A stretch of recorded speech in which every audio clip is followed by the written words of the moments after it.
হোজাই জিলা আমচু আৰু অতিৰিক্ত আৰক্ষী অধীক্ষক পল্লৱ তামুলীৰ বাবে বিপদৰ পৰা উদ্ধাৰ হ'ল কেইবাজনো শ্ৰমিক।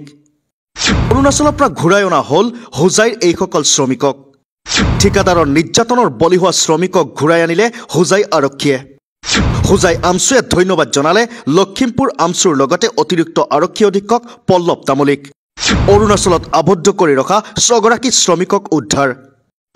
হাজিৰা কামৰ বাবে নিয়া শ্ৰমিকক ঠিকাদাৰে চলাইছিল নিৰ্যাতন। হয়, ডবকাৰ মদাৰতলীৰ 13গৰাকী শ্ৰমিকক প্ৰায় 1.5 মাহ পূৰ্বে অৰুণাচল প্ৰদেশৰ পাপুমপৰে জিলাৰ টিপুৰিয়াং এলেকাত কামৰ বাবে নিছিল ঠিকাদাৰজনে। ঠিকাদাৰ আলমৰ ঘৰ লখিমপুৰত বুলি জানিব পৰা গৈছে।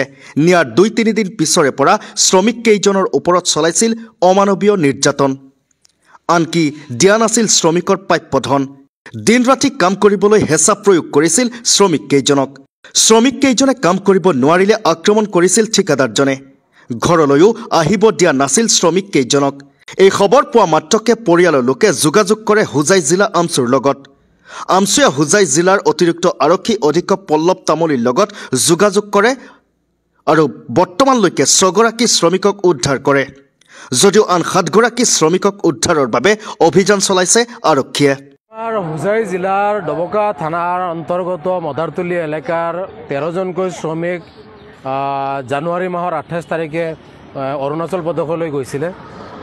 লখিমপুৰৰ এজন ব্যক্তিৰ তত্ত্বাৱধানত তেওঁলোক অৰুণাচল প্ৰদেশত কামলৈ গৈছিলে যদিও তাত যোৱাৰ পিছত যিজন ঠিকাদাৰৰ আণ্ডাৰত কাম কৰিবলৈ দিয়া হৈছিলে সেই ঠিকাদাৰজনে এই শ্ৰমিকসকলক বিভিন্ন ধৰণৰ শাৰীৰিক নিৰ্যাতন চলাইছে।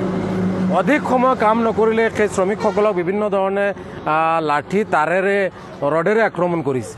বিভিন্ন ধৰণৰ ভয় ভাবুকি দেখুৱাইছে। আতংকিত হৈ এই শ্ৰমিকসকলে পৰিয়ালৰ লোকসকলক অৱগত কৰিছে আৰু পৰিয়ালৰ লোকসকলে আমাৰ আমচুৰ কাষ চাপিছিল, যাৰ পৰিপ্ৰেক্ষিতত আমি আমচুৱে হোজাই আৰু অতিৰিক্ত আৰক্ষী অধীক্ষক অপৰাধ শাখা পল্লৱ তামুলী ডাঙৰীয়াৰ লগত যোগাযোগ কৰিছোঁ আৰু ডবকা থানাত এজাহাৰৰ ভিত্তিত লখিমপুৰ আৰক্ষী আৰু যে অৰুণাচল পাপুমপাৰে জিলাৰ লিঅ'পুৰিয়াং এলেকাৰ যিসকল আৰক্ষী আছিলে সেই আৰক্ষীৰ সহযোগত ইতিমধ্যে 6জনকৈ শ্ৰমিকক উদ্ধাৰ কৰি সুস্থ শৰীৰে তেওঁলোক ঘৰলৈ আহি পাইছে আৰু বাকী যিসকল আছে এইসকলকো উদ্ধাৰ কৰাৰ ক্ষেত্ৰত হোজাই জিলা আমচু, লখিমপুৰৰ আমচুৰ বিষয়ববীয়া তথা অৰুণাচলৰ স্থানীয় আৰক্ষী, লখিমপুৰ আৰক্ষী আৰু বিশেষকৈ আমাৰ জিলাৰ অতিৰিক্ত আৰক্ষী অধীক্ষক পল্লৱ তামুলী ডাঙৰীয়াৰ সহযোগত আমি সেই শ্ৰমিকসকলকো উদ্ধাৰ কৰাৰ ক্ষেত্ৰত পাৰ্যমানে সহায় সহযোগ কৰিবলৈ আমি প্ৰস্তুত ইতিমধ্যে। গতিকে এই জেগতে মই অতিৰিক্ত আৰক্ষী অধীক্ষক, লখিমপুৰ আমচুৰ বিষয়ববীয়া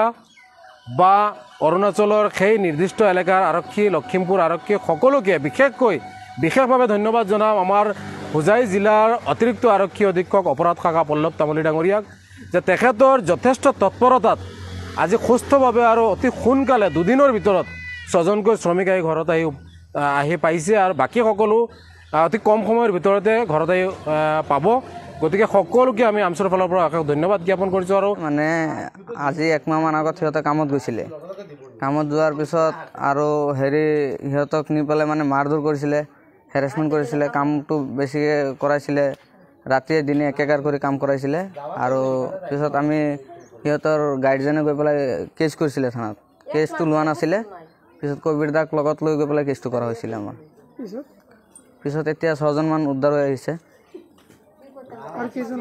আৰু 7জন আছে। 13জন আছিলে।